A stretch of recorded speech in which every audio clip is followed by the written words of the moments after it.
The curtain rises on The Hunger Games this weekend. Our critic, Erik Childress, is here for Movies and Money, and you have already seen the film. Let's get down to it. What do you think? Will people be pleased? I think fans of The Hunger Games are going to be very pleased this weekend. I know this for a fact because I'm very pleased with the movie. In fact, I think it's one of the better movies of the year. I think Gary Ross made a real movie as opposed to those Twilight movies, which we don't need to talk about. But this is a real movie for real fans and non-fans of the thing. I think everyone's going to really enjoy it this weekend. Without giving too much away, can you give us just a bit of what you saw and what you liked?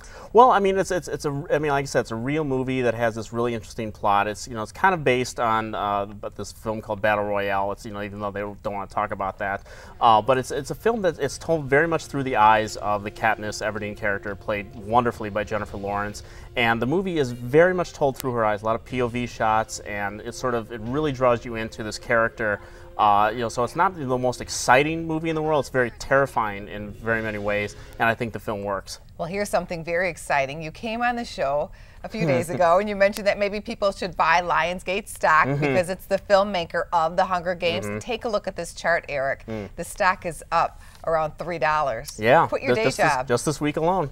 Seriously, just start trading. My first stock tip. You're very good. You did an excellent job there. Well, Disney, meantime, has a disappointment. Yes, they do. John Carter, just dismal numbers on this one. Yeah, it looks like they're pretty much writing it off already, trying to get it off the books for the first quarter. $200 million they're writing off. Yeah, and it's a $250 million budgeted film. $250 million budgeted film. They're never going to see that money. No, they're probably not. I mean, even if the movie does decently worldwide, and it's doing okay worldwide, it's made about $180 million, with the U.S. dollar. But it's probably not going to hit maybe even 300 worldwide, so it's a pretty gigantic flop for them. Conversely, you take a movie like The Hunger Games, and tickets have already been selling out. I know our director is going to the film tonight at midnight. Yeah, at midnight tonight, you can finally see The Hunger Games. Over 1 million tickets sold in advance. We talked last week about we might want to be a little conservative. Our expectations are going to be too high for this as far as the box office is concerned.